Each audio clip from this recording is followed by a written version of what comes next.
Good morning dear students, मैं विवेक मिश्रा। स्वागत है आप सभी का माँ अकेडमी लखनऊ यूट्यूब चैनल में। पिछले सभी वीडियो में आप लोगों ने भाषा शिक्षण विधियों, दो वीडियो में भाषा शिक्षण विधियों को पढ़ने का प्रयास किया और आज इस टॉपिक को हम लोग पढ़ के समाप्त करेंगे और इसके बाद हम लोग कुछ पद्य और गद्य और उनसे आंसर किस प्रकार निकालें, उनसे अर्थ किस प्रकार पाएँ, जो पिछले परीक्षाओं में पूछे गए हैं उन पर चर्चा करेंगे। तो पिछले वीडियो में आप लोगों ने देखा कि हम लोगों ने नवीन विधियों में जो तीन विधियां, भाषा शिक्षण की जो तीन विधियां हैं, प्राचीन विधियां, नवीन विधियां और नवीनतम उपागम, उनमें से प्राचीन को पूर्णतः समाप्त कर लिया था। तो प्राचीन विधि आपकी हो चुकी है। इसे जिन लोगों ने नहीं देखा होगा वो लोग पिछले वीडियो में देख लेंगे जो चौथे और पाँचवें नंबर की हैं। नवीन विधियों में हमने आप लोगों को कल पाठ्य पुस्तक विधि, प्रत्यक्ष विधि और विश्लेषणात्मक विधि ये तीन करवा दिए थे। तो आज हम लोग इससे आगे बढ़ने का प्रयास करेंगे और देखेंगे कि आज के दौर में किस प्रकार शिक्षण कार्य करना है, यानी कि नवीनतम उपागम। नवीनतम उपागम को देख लीजिएगा, एक कुछ भाग, 5 भाग लगभग यहाँ पर लिखे हैं और 5 यहाँ पर लिखे हुए हैं। तो इन तीनों पे जिस पे चर्चा हो चुकी है इन्हें हम यहाँ से गायब करते हैं और आप लोगों को व्याख्या विधि से समझाने का प्रयास करते हैं। पहली चीज़ तो ये जाने कि व्याख्या विधि भाषा शिक्षण की वह विधि है जो नवीन विधि और प्राचीन विधि दोनों में थी। यानी कि प्राचीन विधि में भी व्याख्या के द्वारा शिक्षण कार्य किया जाता था शिक्षकों के द्वारा, और नवीन विधि में भी व्याख्या का प्रयोग किया जाता है। व्याख्या का उद्देश्य मुख्य रूप से विषय वस्तु का स्पष्टीकरण होता है। विषय वस्तु का स्पष्टीकरण यानी कि जो भी विषय, जो भी लेसन, जो भी पाठ दिए गए होते थे उनको स्पष्ट रूप से बच्चों तक पहुंचाने के लिए, उनको बिल्कुल क्लियर करने के लिए, साफ साफ समझा देने के लिए व्याख्या विधि का प्रयोग किया जाता था और किया जाता है। आगे आप देखेंगे कि नवीनतम उपागम, जिसमें अनेक रिसोर्सेज को भी जोड़ लिया जाता है, उसमें व्याख्या विधि को विशेष महत्व नहीं दिया जाएगा, लेकिन प्राचीन और नवीन विधियों में इन्हें शामिल किया गया है। इसके बाद आपके सामने लिखा हुआ है व्याकरण विधि। और व्याकरण भी आप जानते हैं कि प्राचीनतम काल से लेकर आज भी व्याकरण उतना ही उपादेयता रखता है जितना प्राचीनतम काल में रखता था। तो व्याकरण क्या करता है, जैसे व्याख्या विधि से हम लोगों ने स्पष्टीकरण किया, वैसे ही आप जानते हैं कि व्याकरण हमें मूल ज्ञान देता है। क्या देता है? व्याकरण हमें मूल ज्ञान, किसी विषय का मूल ज्ञान। अगर सटीक तरीके से कहें तो एक सेंटेंस विशेष रूप से बन सकता है कि भाषा की आत्मा, भाषा की आत्मा व्याकरण होता है। व्याकरण होता है अर्थात कि व्याकरण ही वह है, पूरा एक सिस्टम है, एक तंत्र है जिससे भाषा को नियंत्रित किया जाता है, उससे बैलेंस किया जाता है, उसके नियमों को सब लोग जान पाते हैं।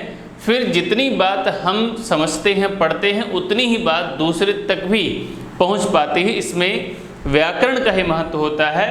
तो भाषा की आत्मा व्याकरण होता है, इसलिए व्याकरण के साथ साथ किसी विषय या भाषा का ज्ञान करवाना, भाषा का शिक्षण करना बहुत उपयोगी होता है, क्योंकि व्याकरण के ज्ञान से किसी शब्द के बारे में या पद के बारे में बालकों को या शिष्यों को सहज तरीके से उसकी मूल उत्पत्ति के बारे में, उसमें लगे हुए प्रत्यय और उपसर्ग के बारे में, समास के बारे में, जितनी भी उत्पत्ति संबंधी बातें होंगी उन सब का ज्ञान हम दे सकते हैं। इसलिए व्याकरण बहुत ही उपयोगी है। तो व्याकरण विधि आपने देखा कि दो विधियाँ, व्याकरण विधि और व्याख्या विधि, ये प्राचीनतम विधियों में भी थी और नवीनतम विधियों में भी, यानी कि नवीन विधियों में भी शामिल की गई हैं। साथ ही अगर व्याकरण के इम्पोर्टेंस को देखना चाहेंगे, हमने बताया था व्याकरण के बारे में, इसका जो परिभाषित किया था, इसको परिभाषित करने में हमने बताया था कि व्याकरण व्याक्रियन्ते व्युत्पाद्यन्ते इति व्याकरणा।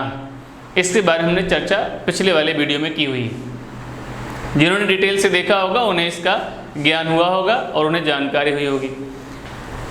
व्याकरण को और कहाँ महत्व दिया गया है, तो जो लोग विशेष रूप से पढ़ते हैं, थोड़ा जीएस वगैरह भी पढ़ते हैं, वो जानते होंगे जो हमारे खड वेदांग हैं, 6 वेदांग, खड वेदांग मतलब 6 वेदांग, वेदों के अंग, यानी कि जिन वेदों के अंग के द्वारा उनके ज्ञान होने पर हम वेदों को समझ पाते हैं, उसमें व्याकरण को विशेष महत्व दिया गया है। और व्याकरण के विशेष महत्व दिए जाने का कारण है किसी विषय वस्तु का विस्तृत ज्ञान होना। विस्तृत ज्ञान यानी कि ज्ञान उसकी आत्मा का हो जाएगा, क्योंकि व्याकरण ही आत्मा स्वरूप है, भाषा की आत्मा व्याकरण है। अतः किसी विषय वस्तु का विस्तृत ज्ञान देने के लिए व्याकरण विधि का उपयोग करना चाहिए। यानी कि भाषा तो पढ़ाएं ही, साहित्य तो पढ़ाएं ही, साथ साथ व्याकरण का भी ज्ञान करवाते रहें। व्याकरण को खड वेदांग में शामिल किया गया है। तो अगर आपसे पूछे कि खड वेदांग कौन कौन से हैं, तो बहुत से स्टूडेंट इसमें गड़बड़ा जाएंगे, टेंशन में पड़ जाएंगे। हालांकि जो हिस्ट्री की वीडियो देख रहे होंगे उसमें हमने उत्तर वैदिक काल वाले सेक्शन में आप लोगों को खड वेदांग के बारे में बताया हुआ है। हालांकि यहाँ हम संक्षेप में बता देते हैं खड वेदांग कौन कौन से हैं। तो शिक्षा, कल्प, निरुक्त, व्याकरण, छंद और ज्योतिष, ये खड वेदांग होते हैं। जिन्हें नहीं पता है वो इसे नोट कर लेंगे। शिक्षा, कल्प, निरुक्त, व्याकरण, छंद और ज्योतिष। जिन्हें न स्पष्ट हो रहा हो एक बार फिर से बोल दे रहे, शिक्षा, कल्प, निरुक्त, व्याकरण, छंद और ज्योतिष। तो देखिए वेदांग में आपका व्याकरण शामिल है। व्याकरण को इसमें प्रतीक के रूप में भी लिया गया है, लेकिन अब यहाँ पर उसकी उपादेयता नहीं है, इतना जान लेना जरूरी है। तो व्याकरण विधियाँ जो विस्तृत ज्ञान करवाती हैं वह भी नवीन विधियों में शामिल की गई हैं। अब बड़ा ही महत्वपूर्ण अगला मेथड दिया गया है शिक्षण का, अगला जो विधि दिया गया है वह है हर्बर्टीय पंचपदी प्रणाली। हर्बर्ट, हर्बर्ट कौन है? हर्बर्ट हैं एक शिक्षा शास्त्री, और शिक्षा शास्त्री के साथ साथ इनकी एक और विशेषता है, वो है मनोवैज्ञानिक। हर्बर्ट ने क्या बताया है, यानी कि पंचपदी प्रणाली में पंचपदी दिया गया है, तो आप सभी को स्पष्ट हो जाएगा कि कोई भी ऐसी प्रणाली है जिसमें 5 तत्व हैं। एकदम क्लियरिटी से बिल्कुल समझ में आना चाहिए आप लोगों को। कोई भी ऐसी प्रणाली है जिसमें 5 तत्व हैं, तो कौन सी प्रणाली है? 5 क्रम की प्रणाली है। इन्होंने बताया किसी विषय वस्तु को, किसी विषय को, किसी लेसन को, किसी पाठ को, किसी अध्याय को पढ़ने में हमें क्रमवार 5 चीज़ों पर ध्यान रखना चाहिए। अगर हम उसे क्रमबद्ध तरीके से पढ़ने का प्रयास करेंगे तो निश्चित रूप से हमारे ज्ञान में वृद्धि होगी और साथ ही शिक्षण कार्य में बहुत अधिक उपयोगिता देखने को पाई जाएगी। बहुत उपयोगी होगा, बच्चों को सहज रूप से, सरल रूप से वह विषय समझ में आ जाएगा और उसे कभी समस्या नहीं होगी। क्योंकि जब हम क्रमिक रूप से एक एक बात पर चर्चा करेंगे तो देखते हैं 5 तत्व कौन कौन से हैं जिसको हर्बर्ट महोदय ने पंचपदी प्रणाली, जो हर्बर्ट के नाम से पंचपदी प्रणाली जानी जाती है, कौन कौन से विषय हैं। तो पहला है प्रस्तावना। अधिकांश स्टूडेंट जानते होंगे अलग अलग विषयों में इन्हें अलग अलग नाम भी दिया गया हो सकता है। भाषा में इसे पहले नंबर पे प्रस्तावना को शामिल किया गया है। प्रस्तावना मतलब किसी विषय वस्तु की भूमिका या उसका परिचय। दूसरा दिया जाता है विषयोपस्थान। भाषा के संस्कृत के अनुसार बता रहा हूँ, विषयोपस्थान यानी कि विषय को स्थापित करना। पहला है प्रस्तावना, जिससे आप लोग कहते हैं इंट्रोडक्शन। आप गए क्लास में, आपने शुरू किया और सबसे पहले विषय वस्तु की, आज हम लोग इस विषय पर चर्चा करेंगे और उससे जुड़े हुए व्यवहारिक पहलुओं को बताया, व्यवहारिक चीज़ों को बताया, उसकी भूमिका बनाई, उसका परिचय दिया। यही कहलाता है इंट्रोडक्शन या प्रस्तावना। दूसरा विषयोपस्थान, यानी कि जो हमारा मूल विषय है उसको बताने का प्रयास करेंगे। तीसरा होता है आपका ये आपका बिंदु है। तीसरा आपका जो बनता है वो है तुलना। चौथा है सामान्यीकरण। तुलना यानी कि जितने भी अन्य उपागम होंगे और कारक होंगे उनसे तुलना करने का प्रयास करेंगे। चौथा है सामान्यीकरण यानी कि सामान्य रूप से सभी स्टूडेंट तक उन बातों को पहुंचाने का प्रयास करेंगे। और 5वें नंबर पर दिया गया है प्रयोग, यानी कि जीवन से जुड़े हुए उनके प्रयोग और शिक्षाप्रद बातों को बताने का प्रयास करेंगे।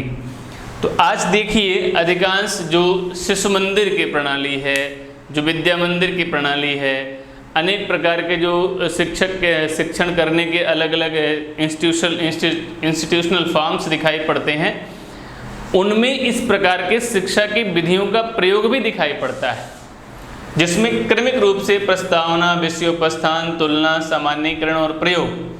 अब प्रयोग को उदाहरण रूप में लें अगर, तो आप जानिए कि जैसे हमने कोई कहानी पढ़ाया, उदाहरण रूप में कोई कथा या कहानी आप गए और बच्चों को जो पहले से 5वीं के बच्चे हैं या 6वीं से 8वीं के बच्चे हैं, उस कहानी का पहले आपने परिचय दिया कि देखिए हम एक कहानी बताने जा रहे, इसमें एक शेर है और एक खरगोश है। फिर आपने, अब बच्चों के दिमाग में ये बन गया अच्छा ठीक है इस कहानी में 2 पात्र हैं। फिर आपने बताया कि यह कहानी इन इन विषयों से संबंधित है, इन इन बिंदुओं से संबंधित है। फिर आपने बताया कि इस कहानी से हम इन इन चीज़ों की तुलना कर सकते हैं, इनसे जोड़ सकते हैं। सामान्यीकरण, उसमें क्या क्या बातें दी गई हैं उनका वर्णन किया। और प्रयोग, लास्ट में जो हम बताते हैं कि इस कहानी से हमें क्या शिक्षा मिलती है, इसका प्रयोग हम कैसे करें, कैसे अपने जीवन में इसका लाभ प्राप्त करें, या इससे होने वाली हानियों से किस प्रकार हम बच पाएँ। तो हर्बर्टीय पंचपदी प्रणाली के द्वारा शिक्षा की जो नवीन विधियां बताई गई, शिक्षण की जो नवीन विधियां बताई गई, उनसे शिक्षण कार्य को बहुत अधिक सुगमता प्राप्त हुई और बेहतर ढंग से शिक्षण कार्य को बल मिला। इसलिए आज वर्तमान काल में हर्बर्टीय पंचपदी प्रणाली को विशेष महत्व दिया जाता है और लगभग प्रत्येक वर्ष आप देखेंगे यहाँ से एक प्रश्न आप लोगों से पूछ लिया जाता है कि कौन हर्बर्टीय पंचपदी प्रणाली में शामिल हैं, या इनका सीक्वेंस या क्रम क्या है, या इनका उद्देश्य क्या है। तो हमने बताया था इनका उद्देश्य है क्रमवार अध्ययन। क्या उद्देश्य है? क्रमवार, क्रमिक रूप से अध्ययन करना। तो आप जानते रहेंगे हर्बर्टीय पंचपदी प्रणाली ये नवीन विधि में शामिल है। आप सभी को समझ में आ गया होगा। हमने बताया होगा कि जब भी आपको कोई बिंदु समझ में ना आए तो आप कमेंट बॉक्स में पूछ सकते हैं, फिर हम आपको नेक्स्ट वीडियो में उसको और क्लियर कर देंगे। हालांकि आप लोग पूछ तो रहे नहीं, इसका मतलब आप लोगों को या तो पूरा समझ में आ जा रहा या तो कुछ भी नहीं समझ में आ रहा। अभी क्लियर कैसे होगा? आप लोगों के प्रश्न करने से, आप लोगों के कमेंट्स देने से। अगर आप बताते हैं कि बिल्कुल 100% समझ में आ गया है तो बड़ी अच्छी बात है, और आप कुछ नहीं बोलते हैं तो या तो साफ हो गया है या तो पूरे साफ हो गया है। अब ये देखना पड़ेगा कि कौन सा साफ हुआ है, क्लियर है कि बिल्कुल क्लियर है। अब आप लोग कमेंट के अनुसार बताएंगे नहीं तो कुछ भी समझ के हम पढ़ाते रहेंगे। ठीक है, प्रयास करते रहिए लगातार। चलिए अगले बिंदु पर आते हैं जो मूल्यांकन की विधि दी गई है। मूल्यांकन को जहाँ पे ज़्यादा बहुत टफ बनाने का प्रयास नहीं करना है, मूल्यांकन पे हम विशेष चर्चा करेंगे। उपचार, निदान, मूल्यांकन जितने भी विधियां हैं इन पे विशेष चर्चा करेंगे। पूरा का पूरा एक टॉपिक के रूप में इसको बताएंगे आप लोगों को, जिससे जितने भी टेंशन हो सब दूर हो जाएं। अभी आप मूल्यांकन को बस इतना समझिए कि फीडबैक आधारित मूल्यांकन, मतलब फीडबैक आधारित। फीडबैक का मतलब क्या है कि क्लास में आपने जिस विषय का शिक्षण किया हुआ है, जिस विषय को पढ़ाया हुआ है, यानी कि शिक्षक ने क्लास में जिस विषय को पढ़ाया हुआ है या किसी विद्यार्थी को कहीं भी जो विषय पढ़ाया हुआ है, जब भी नई कक्षा शुरू करें, नया क्लास शुरू करें तो सबसे पहले इस बात का ज्ञान करें कि पिछले क्लास से उन्हें कितना ज्ञान हुआ है। इस बात का सतत मूल्यांकन करते रहें। तो मूल्यांकन से लगातार शिक्षकों को ये लाभ प्राप्त होता है कि उन्हें पता रहता है कि किन विषयों या किन बिंदुओं पर अभी अधिक फोकस करने की आवश्यकता है। तो मूल्यांकन एक बहुत ही महत्वपूर्ण तत्व है जिससे हमें उन सभी बिंदुओं का ज्ञान हो जाता है जहाँ पर अधिक जोर देने और अधिक स्पष्टीकरण करने की आवश्यकता होती है। उम्मीद करते हैं कि आपको बिल्कुल क्लियर रूप में समझ में आ गया होगा। ठीक है, तो अब हमने 2 बिंदुओं को क्लियर कर लिया है, यानी कि भाषा शिक्षण विधियों में नवीन विधि और प्राचीन विधि, इन्हें हमने शामिल कर लिया। इन दोनों को हम लोगों ने पढ़कर क्लियर करने का प्रयास किया। अगर किसी को रह गया होगा, यानी कि प्राचीन और नवीन। अब बहुत से स्टूडेंट ऐसे भी हो सकते हैं कि एक तो हमने प्राचीन पढ़ा, एक नवीन पढ़ा, तो मध्यकालीन कहाँ है? देखिए भाई, इतिहास नहीं पढ़ रहे हम लोग। एक हमने जिसमें आपको मध्यकाल बताना पड़ेगा। प्राचीन काल का मतलब ये समझिए कि लगभग आपका ब्रिटिश काल तक जो सिस्टम चलता रहा है, वो भी समझ लीजिए कि 19वीं शताब्दी तक का पूरे ब्रिटिश काल का नहीं समझना है। यहाँ तक जो शिक्षण की गतिविधियाँ चलती रहीं, उन सबको हम प्राचीन ही मानेंगे, मुख्य रूप से संस्कृत के साथ। और अगर और विस्तृत रूप से मानना है तो आप स्वतंत्रता के पहले तक मान सकते हैं, कोई टेंशन की बात नहीं। और बाकी जो हमने नए प्रयोग किए, उन सबको नवीन विधियां मान सकते हैं, जिनके द्वारा हमने शिक्षण को बेहतर बनाने का प्रयास किया। इसलिए मध्यकालीन जैसी कोई चर्चा की बात यहाँ पर नहीं। चलिए हम तीसरे बिंदु पर आते हैं, जिसे दिया गया है नवीनतम उपागम, यानी कि न्यू अप्रोचेस। नए उपागम, नए कारक, न्यू फैक्टर्स। ऐसे किन नए तत्वों को जोड़ा जाए जो एनसीएफ के माध्यम से, क्रमिक रूप से आप जानते हैं कि पहला एनसीएफ जो आया था, नेशनल करिकुलम फ्रेमवर्क, जो राष्ट्रीय पाठ्यचर्या का फ्रेमवर्क बनाया गया, उसमें जो 1975 से लेकर और 2005 तक जो 4 बार आप लोगों को देखने को मिलता है, जिसमें 2005 का जो एनसीएफ यशपाल शर्मा कमेटी की सिफारिशों के आधार पर बनाया गया, आज हमारे लिए वही बेस है, वही हमारा मानदंड है। उसमें जो जो सिफारिशें की गई और जो जो व्यवस्थाएं दी गई, उन्हीं के अनुसार हमें प्राथमिक स्तर पर, जूनियर स्तर पर हमें शिक्षण का कार्य करना होता है, शिक्षकों को शिक्षा देने का प्रयास करना होता है। कि उनमें इन बातों को शामिल किया गया है कि कैसे आज की डेट में हम बच्चों को बेहतर से बेहतर शिक्षा प्रदान कर सकें, और कौन कौन से वो फैक्टर्स हैं जिनके माध्यम से संक्षेप में ही सही लेकिन शिक्षा को और बेहतर बनाया जा सकता है, तरीके से डिलीवरी की जा सकती है, मंद से मंद बुद्धि के बच्चों को भी होशियार बनाया सकता है। शिक्षा का यही उद्देश्य है, जिसमें आप लोगों को लेसन मिला होगा, शिक्षा का उद्देश्य आपने पढ़ा होगा, लेकिन ग्रहण कितना किया होगा ये सब आप लोग जानेंगे।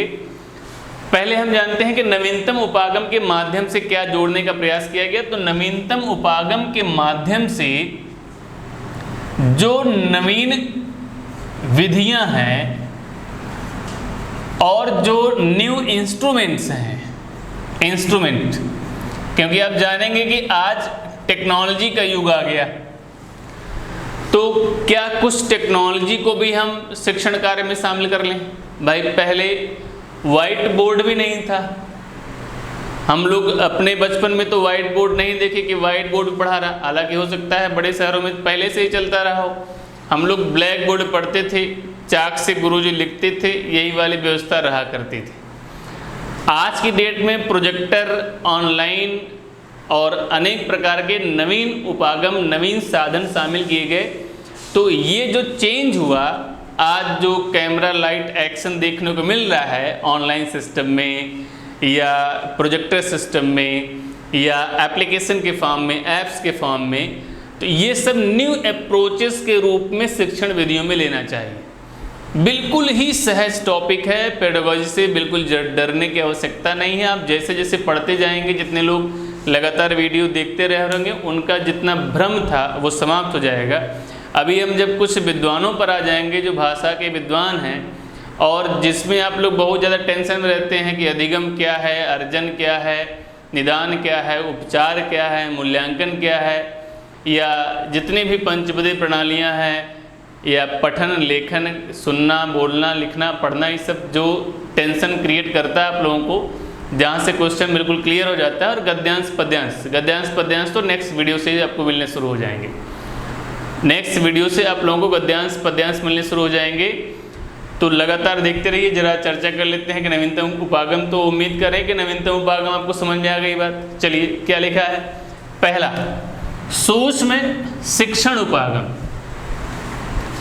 सूक्ष्म शिक्षण, सूक्ष्म मतलब क्या है? माइक्रो मतलब क्या है? बिंदुवार, एक एक छोटे छोटे बिंदुओं पर फोकस करें।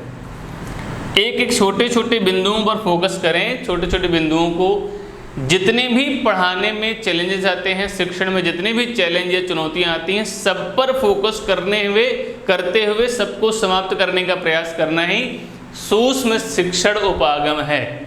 यानी कि किसी भी प्रकार की अगर समस्या शिक्षण में आ रही है, चाहे वो पढ़ने पढ़ाने को लेकर हो रही हो, चाहे वह समझने को लेकर हो रही हो, यानी कि हर बिंदु पर बल देना, तो शिक्षण के प्रत्येक बिंदु पर बल देना इसका उद्देश्य हुआ।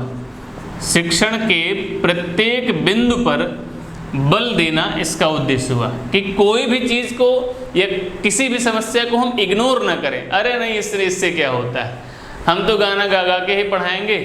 लड़का को इंटरेस्ट आ रहा है, चाहे कंटेंट यानी कि विषय जा रहा है उसके पास, चाहे नहीं, हम तो अपने ही तरीके से रहेंगे। ऐसा नहीं। जहाँ भी किसी प्रकार से चिल्ड्रन ओरिएंटेड एजुकेशन नहीं हो पा रहा है, यानी कि बाल आधारित शिक्षा नहीं हो पा रही है, वहाँ पर हमें प्रत्येक समस्याओं को पहचान कर उन्हें समाप्त करने का प्रयास करना चाहिए, जिन्हें संक्षेप में सूक्ष्म शिक्षण उपागम में बताया गया है। इन्हीं चीज़ों को विस्तार से बताया जाएगा निदानात्मक और उपचारात्मक परीक्षण में। तो उम्मीद करें कि आप लोग समझ चुके होंगे सूक्ष्म शिक्षण उपागम क्या है। शिक्षण के प्रत्येक बिंदु पर बल देते हुए आगे बढ़ते जाना। दूसरा लिखा हुआ आगमन उपागम। अब देखिए, इसमें आपको आगमन और निगमन बहुत पढ़ाई करते हैं। ऑफलाइन पढ़ाते समय हमने देखा हुआ है बहुत से स्टूडेंट पूरे जीवन ही आगमन निगमन में परेशान रहते हैं। आगमन विधि, निगमन विधि, जो लोग हमसे पढ़ते होंगे वो लोग जानते होंगे, जो ऑफलाइन पढ़ते होंगे या पहले से देखते होंगे कि क्लास में आते ही सबसे पहले कोई न कोई कथा कहानी प्रारंभ हो जाती है। बाद में जब विषय को पढ़ाना शुरू करते हैं तो लोग समझ जाते हैं कि अच्छा, इस कहानी का संबंध इसी विषय से था। यानी कि पहले उदाहरण दे दिया, पहले उदाहरण आप लोगों में भूमिका बना दी, उदाहरण देकर इधर उधर की दुनिया भर की बातें की, और लास्ट में जब मुख्य बिंदु को, जो सिद्धांत था उसे आप तक जब प्रस्तुत किया, तो आपकी समझ में व्यवहार के साथ साथ सिद्धांत तत्काल समझ में आ गया और आपकी समस्या दूर हो गई। तो आगमन और निगमन में आगमन उपागम को जोड़कर शिक्षण कार्य को बेहतर बनाना, यानी कि उदाहरण और व्यवहार, उदाहरण एवं व्यवहार को पहले शामिल करें और सिद्धांतों को द्वितीयक स्थान दें।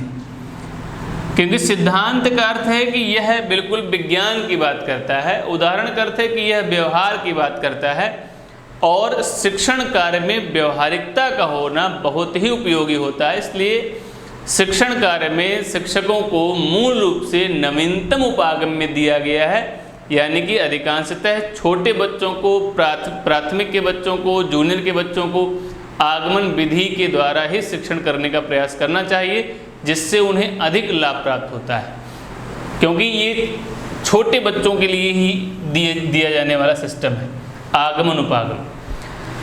तीसरा यहाँ पर लिखा हुआ है समस्या समाधान उपागम, यानी कि कक्षा संबंधी, विषय संबंधी समस्याओं को पहचानना और उन समस्याओं को दूर करके शिक्षण कार्य को करना। तो समस्या समाधान उपागम बहुत ही सिंपल बात है। तीसरा है प्रयोजन कार्य। प्रयोजन का अर्थ क्या है? उद्देश्य। हमेशा प्रायः शिक्षण में सभी शिक्षकों को एक बात प्रायः दिमाग में रखनी चाहिए कि जब भी कोई टॉपिक लें, कितना भी टॉपिक ना जुड़ा हुआ लगे कि ये बच्चों के विशेष महत्व का नहीं, जब आप बच्चे के दिमाग में यही नहीं जोड़ पाएंगे, बालक के दिमाग में यही नहीं जोड़ पाएंगे कि इस टॉपिक से आपको जीवन में क्या मिलने वाला है।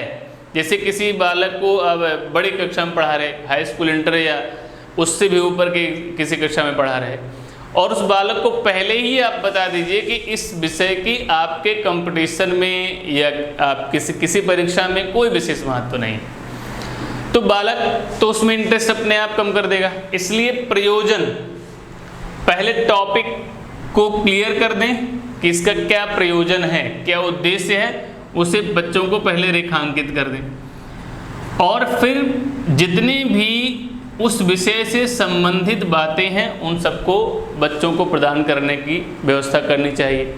साथ ही प्रयोजन कार्य में और क्या क्या शामिल हो सकता है। प्रयोजन कार्य में उस विषय से संबंधित जैसे कुछ अन्य बातें हो सकती हैं, अन्य बातें या कुछ अन्य वस्तुएं शामिल हो सकती हैं, उन सबको भी शामिल करें। जैसे किसी विषय में अगर आपको ज़रूरत पड़ सकती है कि इस विषय में हमें इन बिंदुओं, इसको, इस वस्तु को दिखाकर पढ़ाना चाहिए, इस वस्तु को बताकर पढ़ाना चाहिए, यह चित्र दिखाना चाहिए, यह मैप दिखाना चाहिए, तो ऐसे प्रयोजन को भी शामिल कर सकते हैं। साथ में बच्चों से कुछ इस तरह के प्रोजेक्ट वर्क भी करवा सकते हैं, तो प्रोजेक्ट वर्क के रूप में भी प्रयोजन को लिया जा सकता है। इन दोनों से संबंध करके पढ़ेंगे तब ये जाके बिल्कुल क्लियर होगा टॉपिक। तो प्रयोजन कार्य इस प्रकार आप लोगों से संबंधित है। 5वां दिया गया है दल प्रशिक्षण। आज की डेट में दल प्रशिक्षण, जिसे हम लोग ग्रुप डिस्कशन के रूप में जोड़ सकते हैं। देखिए, इससे आप लोगों को बिल्कुल जितना भी टेंशन रहा होगा वो दूर हो जाएगा। दल प्रशिक्षण यानी कि बच्चों के कक्षा को, यानी बच्चों की संख्या के आधार पर उन्हें छोटे छोटे दलों में बांट देना, और फिर उन्हें उस प्रकार से शिक्षा देने का प्रयास करना। इससे क्या फायदा होगा कि जब उन्हें छोटे छोटे दल में बांट देंगे तो उनके अंदर प्रतियोगिता की भावना आएगी कि हम लोगों का ग्रुप, हम लोगों का समूह ज़्यादा तेज़ी के साथ इस विषय में पार्टिसिपेट करेगा, भागीदारी करेगा और उसमें लाभ प्राप्त करेगा। तो दल प्रशिक्षण भी न्यू प्रोजेक्ट में, नवीनतम उपागम में बहुत ही महत्वपूर्ण है। आगे आते हैं निदानात्मक और उपचारात्मक। ये पूरा का पूरा एक विषय है। संक्षेप में यहाँ बताने का आप लोगों को प्रयास करते हैं कि निदान और उपचार। तो निदान आप लोग जानते ही हैं, सुना होगा आप लोगों ने, और उपचार भी सुना होगा। निदान क्या है? निदान है समस्याओं की पहचान। समस्याओं की पहचान को ही निदान कहा गया है। ध्यान से जानते रहिएगा। समस्याओं की पहचान करना उनका निदान कहा गया है। और उपचारात्मक परीक्षण का अर्थ है कि समस्याओं की पहचान करने के साथ साथ, समस्याओं की पहचान करने के साथ साथ, पहचान करने के साथ साथ उन्हें दूर करना या समाप्त करना। जैसे आप उदाहरण के रूप में उपचार यानी कि रेमेडीज को जानते होंगे। उपचार का अर्थ क्या है? उपचार भाई कब किया जाता है? जब कोई रोग हो जाता है, यानी कि कोई बीमारी हो जाती है, तो बीमारी को दूर करने के लिए पहले बीमारी को डायग्नोसिस करना पड़ेगा, पहचानना पड़ेगा कि बीमारी कौन सी हुई है। नहीं तो पता चले कि किडनी खराब है और जाके ऑपरेशन आंखें करवा दिए, तो इस प्रकार से समस्या न उत्पन्न हो। इसलिए उपचार पहले पहचान करें और पहचान के बाद जहाँ जहाँ समस्या है उसको दूर करने का प्रयास करें। आजकल यहाँ से बहुत अच्छे क्वेश्चन आते हैं, इनको और डिटेल करेंगे, अलग से वीडियोज़ में बताएंगे। अभी नवीनतम उपागम में क्योंकि शामिल किए गए हैं, इसलिए यहाँ पे हमने कुछ चर्चा करने का प्रयास किया। और निश्चित रूप से ये हमें बिल्कुल अनुमान है कि इतनी बातों से ही आप लोगों को बहुत कुछ चीज़ें क्लियर हो जा रही होंगी। जहाँ भी पेडागोजी सेक्शन में आप चूरन पा रहे हैं, ठीक है, उनसे चीज़ों को और बेहतर करने का आपको मौका मिलेगा। आगे आते हैं पर्यवेक्षण अध्ययन। पर्यवेक्षण मतलब सुपरवाइजिंग।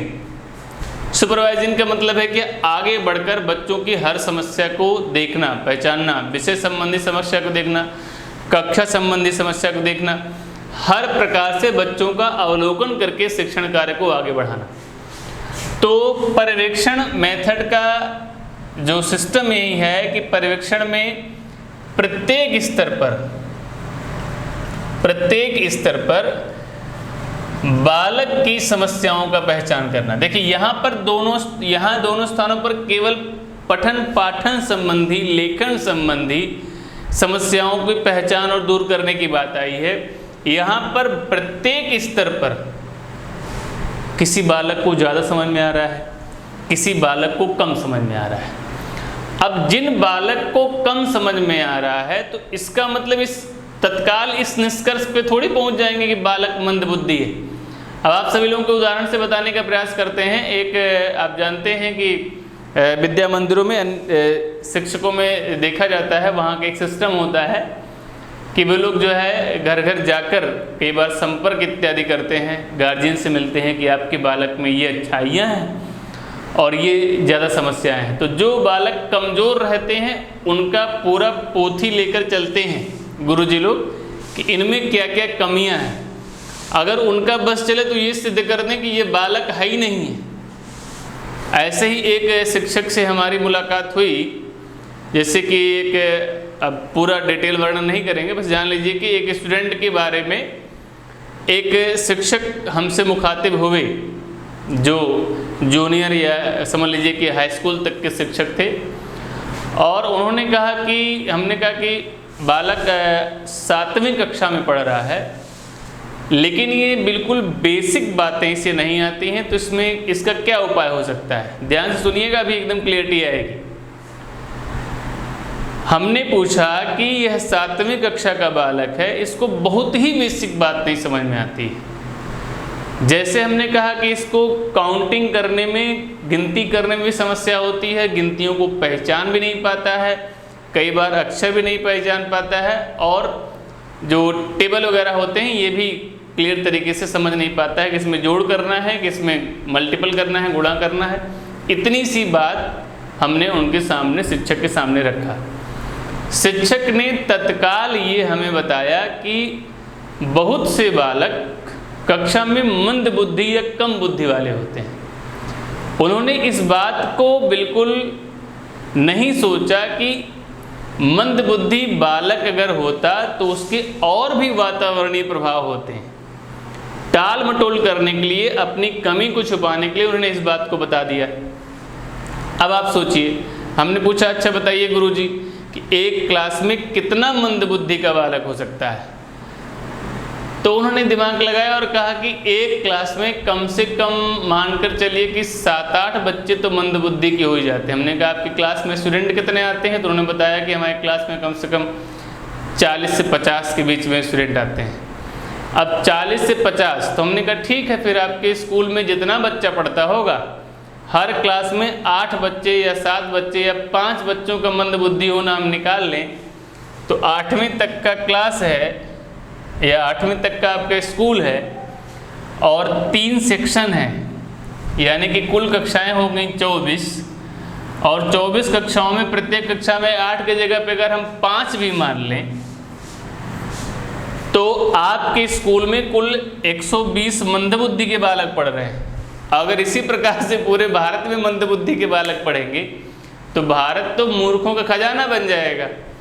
तो इस तरह से हमें उनके वातावरण को भी देखना पड़ेगा। ऐसा नहीं कि बालक मंदबुद्धि का, हमने बहुत समझाया नहीं समझ में आया, आपके डिलीवरी में कहीं न कहीं किसी स्तर पर अब वो बालक किन दृश्यों को देख कर आया है। जो बालक ध्यान नहीं लगा पा रहा है तो उससे आपको इंडिविजुअली मिलना पड़ेगा, व्यक्तिगत रूप से मिलना पड़ेगा। क्या हाल है बच्चा, काहे नहीं समझ में आ रहा है, या आप उसके बारे में तो जानकारी रखिए ना, ये बालक किधर से आता है। क्योंकि बहुत बड़ा कक्षा का सिस्टम नहीं बनाया जाता है छोटे स्तरों पर कि 200 बच्चे 500 बच्चे एक ही कक्षा में पढ़ेंगे। 40-50 से ज़्यादा का सिस्टम नहीं होता है।